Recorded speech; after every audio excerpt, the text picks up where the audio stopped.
Welcome, everyone. You found Sanctuary's Coffee and Conversation. I'm Myrna Haskell, Executive Editor of Sanctuary Magazine. This is an online publication for women that empowers and inspires with a focus on the arts, humanitarian pursuits, health and wellness, inspirational travel, career, culture, and community. You can find us at sanctuary-magazine.com. Today, my guest is Marisa Moeller, and many of you regular readers and listeners probably recognize her. She is a longtime sponsor of Sanctuary Magazine. She is also the owner of the Alternative Therapists Partnership, and she not only provides traditional cognitive therapies to her clients, but she also has many diverse other healing modalities that she provides. Hello there, Marisa. Thank you so much for joining me today. Hi, Myrna. Thanks for having me. Yes, and this is, I think, the third or fourth time you've been on the show. Yes. So, Yes. We love what we do, and you're an expert in many, many areas. But today our topic is talking about how the arts can build a path toward healing. And so I wanted to start off by asking you, why is it that so many people today are seeking art therapies or art as a specific healing modality? And then the second piece to that question is, did you see an uptick in clients who wanted these type of therapies during the height of the pandemic? Well, first of all, I'm not sure how many people are actually seeking art therapy, although I personally believe that they should give it a try. I know that with my clients, I have attempted to offer services currently, but even during the pandemic, we discussed them doing art at home with whatever they thought that may be. Most of my clients at that time were with telehealth services. Some I still have. And so we use art to communicate to one another. That's providing they want to show me if it's not too personal for them. But I'm assuming that there are other therapists out there, even though they're traditional, they may often use some sort of artwork for their clients. Naturally, an art therapist does that all the time. But as I said before, I'm not sure how many really are actually seeking it, or if it's something that's suggested to them and they try. Because as adults, I think a lot of people are fearful that they don't have an artistic streak, and that's really not what any of the arts is about. Right, exactly. But specifically, it helps with trauma and other types of challenges like that, right? Because it's... Well, yes. Yeah, could you explain to our audience why that is? Why? Oh, sure. Well, first of all, because oftentimes when someone is suffering through trauma, a traumatic experience, post-traumatic stress disorder, they may lack the verbal skills to describe what's going on. Okay. They may feel that words are not adequate. And so the art, visual art in particular, seems to help them. Of course, now we know scientifically, so many places are doing studies with what they call fMRIs that they actually see the difference in the brain. That when visual art, yes, there are more and more studies now. When visual art gets involved with a client, actual blood flow to certain areas of the brain can be seen with the fMRI. So we know that now they're doing qualitative analysis on all of this. Oh, wow. So is this fairly new, these research studies that they're doing? Maybe the last 10 years, maybe more so the last 5 years. I know that one facility was doing testing, or one doctor, I should say, was doing testing, finding that not only visual art assists the individual in moving the flow of blood to the particular side of the brain, but they're also at the same time evaluating the art, which is something that was not known before. So they're doing two things at one time because they're actually engaging both sides of the hemispheres. Yeah, well, I mean, it makes total sense to me. And I know particularly with our audience, they're very interested in alternative therapy and other ways to heal besides traditional ways, obviously, talk therapy and medications and those types of things. But, I'm just thinking back to it's, for a very long time, therapists have used drawing with children who have gone through trauma. And I think I heard you mention that some people can't or feel uncomfortable verbalizing how they're feeling about a negative experience they had. Yes. But with children, I think in particular too, they get a comfort somehow through expressing through drawing, as opposed to trying to say what happened to them, Yes. no matter what the trauma is. Have you found that too? I mean, I Yes. think Well, that's especially always children. been a form of it, right? Yes, well, especially children. Sometimes they don't have the adequate vocabulary to Mhm. tell you what's going on.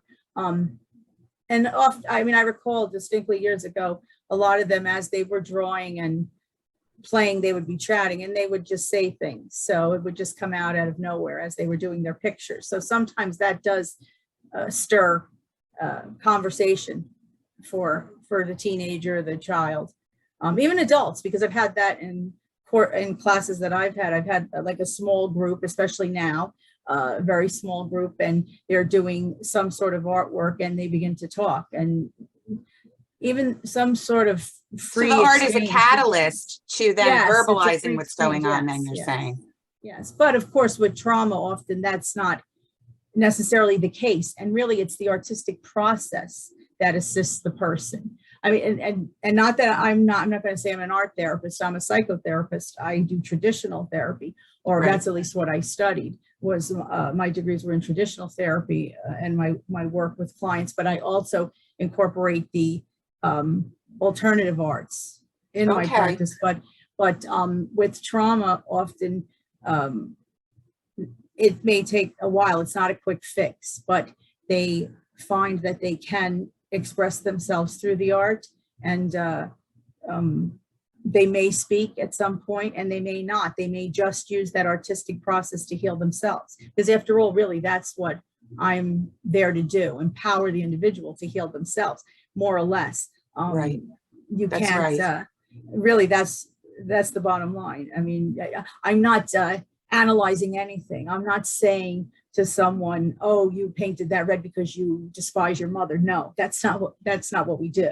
That's not the case. The case is that the individual is working through something, and if they speak, they speak. If they want other activity, sometimes just a play therapy with clay, molding clay, it makes a person bring out the hostility, the anger, the sadness, the trauma that affected them. So that, and they can works. I know with like just simple stress balls provide an outlet, but now you're not only having that motion with your hands, right? You're actually creating something too. So Right. it's like a Right. twofold type Yes. of thing, I think, right? If you're molding the clay into something besides just a simple like stress ball type of thing. Yes, exactly. Yeah, I wanted to mention, Marisa, that, a big part of what we do obviously is, to support women in the arts, for those that know.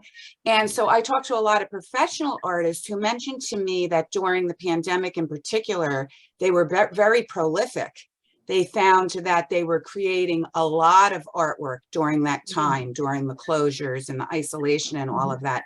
So I just wanted to dig in a little bit to how art therapy can help specifically with anxiety and depression, because a lot of people were going through that obviously during the height of the pandemic. Yes. And after speaking with these artists, it was a way that they were using their own art as an outlet to feel better, by creating a lot of work during that time. Yes, well, I think that during the pandemic, even, and I believe it was the Met and the World Health Organization, their arts program, that created some sort of symposium for arts and healing that they did at that time. And yes, artists in fact did use their art to help themselves. And I think that it really does help individuals, especially both with depression and anxiety, but especially anxiety, because you're working in the moment and you're taking your time through the process. So it's a form of relaxation, and you're also concentrating on what you're doing.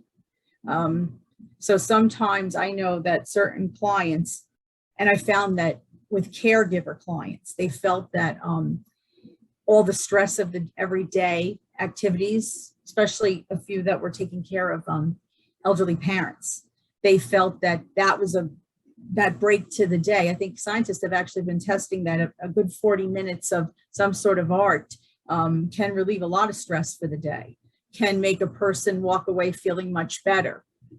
They're actually talking about the science of well-being now, and trying to test that also qualitatively. And I believe that that's really what the important part is that process, that when they sit down, to be in the moment and to do whatever work it is that they want to do. And it's really not about the art itself. It's about the doing. Right, right. And I think I'm so glad that you brought this up, because you were talking about, you know, a better lifestyle in general, a better feeling in general. So I wanted to dig in a little bit more into some of the other benefits. I mean, I think we talked about stress, you know, what about just like general overwhelm that anyone can experience? Maybe there's not specific trauma in their life, but just overwhelmed from everyday living, Right. stress from everyday living, or perhaps even using art therapies just to enhance their life in general. Do you want to speak to that at all? Well, yes. I mean, of course, when you think about it, you're sitting there. Some people are actually using it as a meditative form, because it's primarily with coloring and doodling, repetition of a lot of the action. There's a lot of meditative flow to that. So that even a 15-minute break to do something like that from your hectic schedule. Naturally, if you have a little bit more time, that's fabulous. But it's the taking time for oneself, making it a point. Just like people, they take time to meditate, they take time to do yoga. These are things that you want to add in to your daily routine. And so you have to be able to take a break, because there are stressors for all of us. And we do live in unprecedented times with things that are quite frightening for many people. Right. And, you know, I know that there are also music therapies and dance therapy, dance used as a healer. So I'm wondering if with all of these things, you know, the fine arts, dance, music, if the creative process itself, besides the, you know, motions of what they're going through, and the fact that they don't have to necessarily use words to say how they feel, if that creative process itself helps in any way. Do you know what I'm saying? Of course, because now they're scientifically finding that the creative process is part of the actions in the brain, that it really very definitely does change the way a person views themselves, views their decision making, views external factors that they may encounter in life. And they are finding more and more that it is working. It's working quite well. Well, I was hoping you could dig in a little bit to specific healing arts therapies that you've used with clients for years. I just wanted to mention really briefly that pre-COVID, we had a healing/wellness day at your office. And I had several people come up to me after that experience and specifically mention the vision boards that you were doing with, you know, clients that day, and how much they enjoyed it. Several of them told me that they hung their board up in their office or their bedroom so that they could look at it every day, you know, as a way to reinforce what they were doing that day. So if you could talk about that perhaps, and maybe some of the other arts therapies that you've used with clients, and then maybe give an example or two of how you know it's helped someone. Well, first of all, I mean, I use many different tools for clients, from collaging to drawing to coloring, clay work, dance, yoga, meditation. I've used a lot, a visualization, past life regression therapy. I have clients that come for that. And so it depends on what tools work for which individual, what their belief system is, what they feel more comfortable with using, with doing, with. I even have done tuning forks. I've had clients come for tuning fork, which is that's like a type of sound therapy. Sound and music. Yes. I also have light therapy. I have light therapy machines, and I have infrared machines, and it depends on the individual and what they're really looking for and what they really want to devote their time to. to using. I don't push anything on them. Often they come and they ask because they've heard from someone else. Oh, Yeah, I that's what I understand was you just did going to ask you. How do you dig in and know which type of treatment will really help somebody or not? What type of, Most of them art come to me. therapy? I have had many clients where they come for traditional therapy and then they say they want to try something else because they know. And then some try a number of things and some try one or two and they prefer one over the other and they continue with that. And some, because the whole point is becoming well and healthy. And so some take those tools and go on, and others sometimes have to come back when there might be some stressor, and other times some come longer than others. But I've used many different tools, and but I find that the arts are also very, they create a calming effect with the client. I believe it's because they take the time to think 100% about what they're going to do, what they're going to use. Sometimes I put a number of different materials out. I ask them, they can grab whatever they want. So I think because they really spend time in the moment, that I think that's what helps them. And there are some that love it and they want to do it all the time. They want to come all the time for a certain type of art, to work. Even with the telehealth clients, and I just suggested to them, when they had a few moments to try. And a lot of them found that they really liked one method over another. Some preferred the doodling and some preferred the coloring, and and then they were eager to talk about it. And I think that opens the lines of communication for them to talk about it and to talk about what they were thinking when they were doing it. And, how did it make them feel? And did it make them feel happy or calm, or, were they not as sad? Or I think there's a lot of capability of conversation with that. Do you find, Marisa, because I know in the past you have done therapies with small groups of clients, is there anything that you find that is different, or a different dynamic, or a different way of helping someone if they're in a small, say, dance group, or a small group that's working on collage or vision boards, where there are other people there interested as well and other voices in the room? Is there anything you'd like to say about that versus, say, a one-on-one therapy with someone where you're using the arts? Well, I find that with the small groups, they often talk amongst themselves.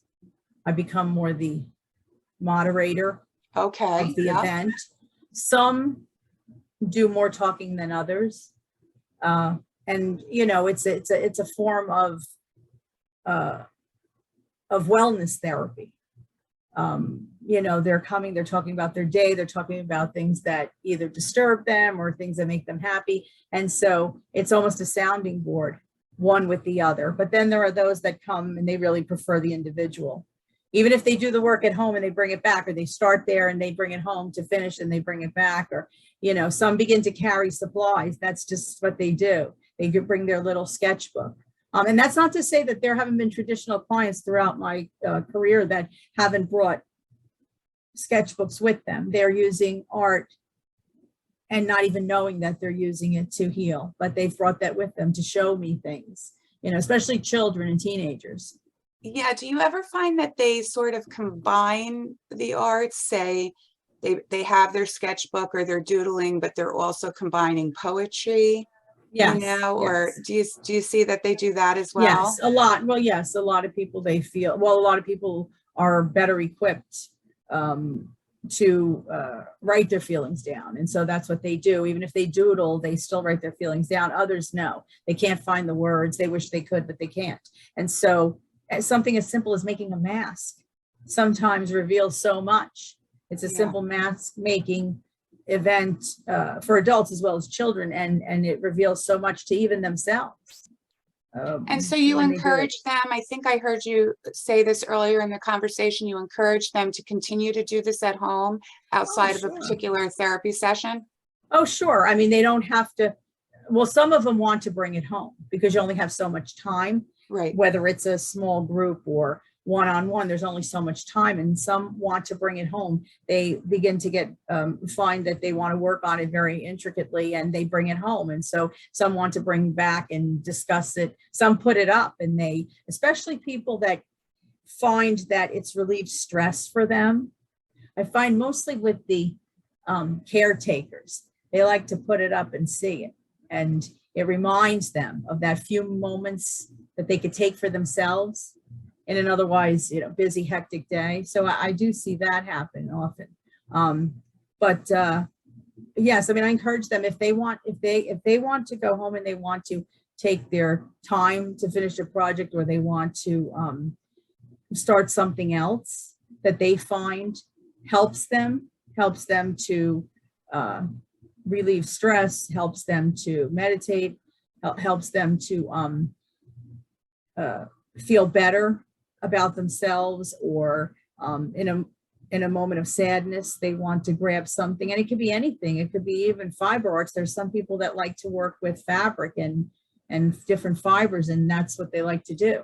So I'm not against any And that's tool. very tactile too, Yes, right? yes, I it mean, that is. whole, and the clay and those Yes. kinds of things where you're really using your fingers and your hands. There's Yes, a yes. Even paper physicality, mache, even the physicality paper to it, mache. right? Yes, yes. But I mean, like I said, I'm not against any tool that helps an individual, and everybody's different, and everybody likes something different, and everybody feels comfortable with something different. And so that's up to the client. They kind of direct what we're going to use, and whatever works for them, and whatever their belief system is. And if that's what they believe is going to help them heal, then that's perfect. And that's that whole mind-body connection too, as well, Yes. right? Yeah, so absolutely. Yeah. And I think that having this creative outlet probably also helps those who can't even, forget about verbalizing it to a therapist or someone else, or within a therapy group or something like that, but they can't even think about it on their own terms. And it's the creativity that sort of gets them to understand what's going on inside, right? Yes, yes. Yeah, so exactly. So they're often surprised, I'm sure, themselves. Do you find that?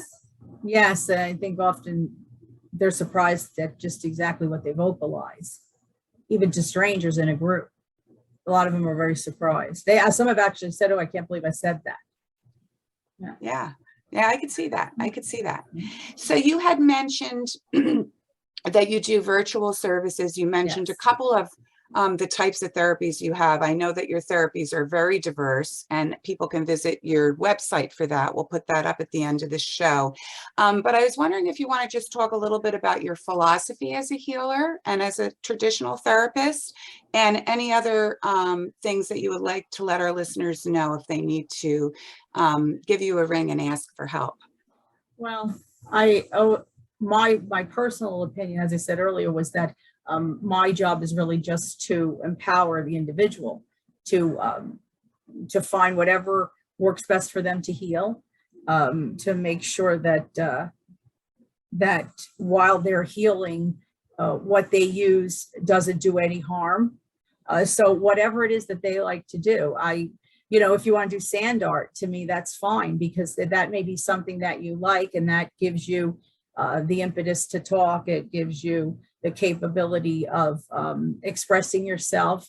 I mean, there are no wrong ways to go. So there are people that come for belly dancing because they think that that's something that they want to try, and they find that they have fun, and that it's an outlet for them. And then there are others that, like I said earlier, come for the tuning forks, because that's something that they want to try, and they find that they love that vibrational sound, and it's something that calms them down, and they are relaxed, and they are in the moment, and they can then better deal with the stressors in their life. So it depends on what the person really finds helps them. So I'm not adverse to using anything. I mean, with children, we've had play therapy. Actually, I've had play therapy with adults, because if you look at children, I mean, before an adult tells them, you can't color outside the lines, or you should stand this way, or Right. you need to do it that way. Look at children, how they play, how they paint, how they dance, how they laugh, how they draw. and color. I mean, they just do whatever they want to do. For them, there is no difference between what's in their mind and what they put on the paper. So if they want the sky to be green, the sky's green. If they want flowers to be black, they're black, you know, and it's only when adults tell them, oh no, this is what you have to do, or this is the way to do it, that it starts to squash them. It tamps down their creativity when you do that, right? And they also start to criticize themselves. They're not good enough. They have these false comparisons to others. I'm not as good as that person, or I'll never be an artist, or a dancer or a singer. I can't do that. And they start to critique it. Oh, I should have done it better. I should have done it this way. But none of that happens before. Children they just do it.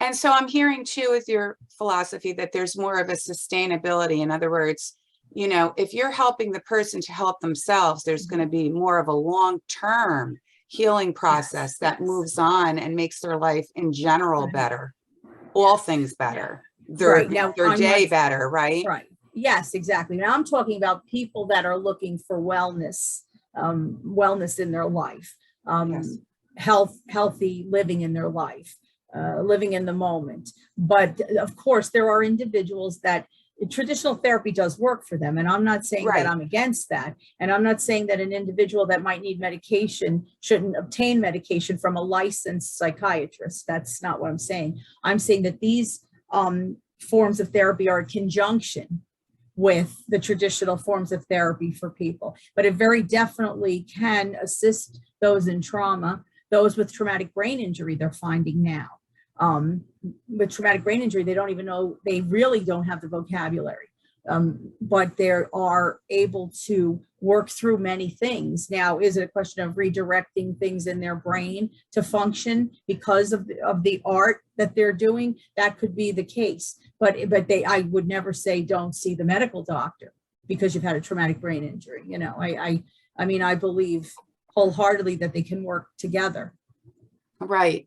Well, this is all so interesting, Marisa, and I'm so glad you brought up the fact that they're actually doing this research and they're getting it down quantitatively so that people who aren't quite sure, should I get into something like this, they can now go out and see these studies that are being done that are showing that it does make a difference. And I also like the fact that you're talking about there being a hybrid situation where you're trying several different types of therapies for the person until you find that thing that clicks, or maybe it's a little bit of traditional therapy with art therapy, and that you're looking at the whole individual person to figure out what's going to work for them. So that's very important, I think, for the listeners to understand. And that just because you try something and you don't like one type of therapy doesn't mean that the next one that you try isn't going to work perfectly for you, right? Right, exactly.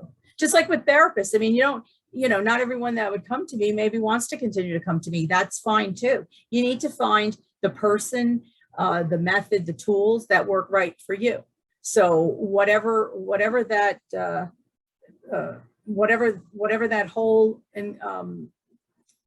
situation encompasses for you personally, that's the important part. You, the individual, is the important part. You want to live whole and healthy. You want to be healed if there's an issue. So naturally, it has to be the form of therapy, the therapists themselves, even sometimes the medical doctor, depending on what's going on. Right. Well, I'd love to end it that way because I think that's a really important point. And I want to thank you again for being here with me. And listeners can find other Coffee and Conversation episodes with Marisa Moeller that we've done in the past by going to our YouTube page and finding the Coffee and Conversation playlist. So thank you so much, Marisa. This has been very enlightening as usual, and I really appreciate your time today. I'd like to close, as I always do, by wishing all of our listeners and our readers good health, happiness, and continued inspiration. Thank you so much for joining us.